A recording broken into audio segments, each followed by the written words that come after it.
Anytime I hear someone say that there's no good games launching on a yearly basis, I just have to cry BS every time because just Steam alone launches more than 40 games a day. They had a record year this past year with more than 14,000 titles launched in 2023.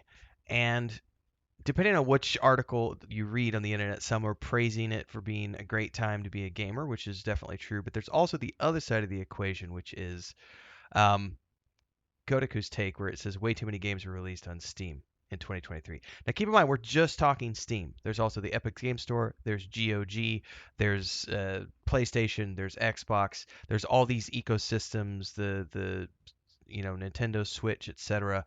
There are tens of thousands of games released on an annual basis, which means from a consumer standpoint, it's the best of times and it's the worst of times. Because on the one hand, you have a whole bunch of stuff that you get to choose from. The downside is that because we're in sort of like the golden era of indie game development, um, you're getting a lot of crap with that. So for every, Jedi Survivor, there's, 1,500, 2,000, 3,000 titles that are absolute dog crap that you're not going to want to play. Um, but it's an interesting thing to look at. I think some of this, based on what I've seen just from the results of the pandemic and a lot of people just having, lots of free time on their hands and the opportunity to do something different. A lot of what we're seeing right now are the pandemic games that were produced during the pandemic and launched during 2023. I don't know if that number will continue to rise in 2024 or if we're going to see a return, like a downbeat, to fewer titles being released. But I also don't know because I know that in last year 2023, I know that Epic as an example released or I shouldn't say released, relaxed their policies on self-published titles through the Epic Game Store. So previously you had to, you had to submit everything through them, and now it's pretty much everybody's going to be able to do whatever they want and release however they want, which is kind of the way Steam does it. I mean, there are some basic, you know I would say token checkboxes that people have to click, and fill out as they are producing a game. But for the most part, it's pretty crazy. So if you read through the article here, it says that Steam had over 14,500 games released in 2023, which is way too many games. Breaks down to just under 40 a day, although given how people release games, it more accurate breaks down to about 50 every weekday, or 50 games a day.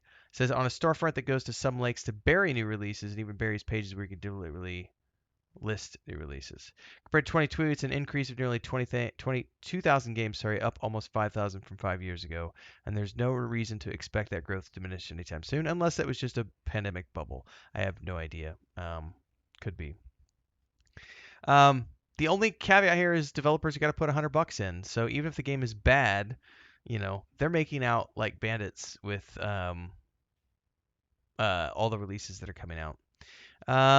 This person writing this article says, I rant on this based on weary experience. I check new releases on Steam almost every day. Just finding the clean list of all new releases is something I imagine most people wouldn't know how to do, given it involves going 3 pages deep. Filter all you want because this new contains everything in every language, including DLC and non-gaming applications. So there's just a ton of stuff. And it says some of them are asset flips, some of them are clumsy porn, some of them are half-assed nothingness, like scroll games.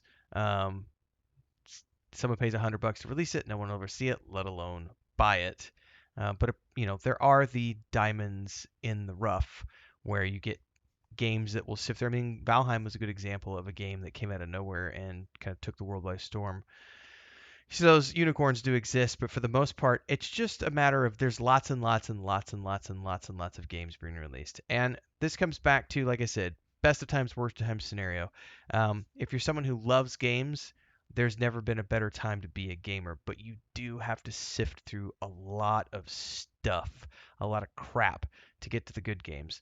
And I know that a lot of people will say they don't rely on review sites, but I think that it's a It's a good thing to balance review sites with your favorite streamers and content creators who have tastes that match your own to kind of help you filter out that list for you.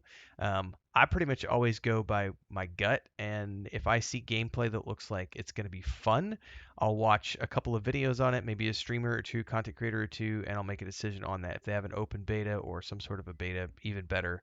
I'll buy blind.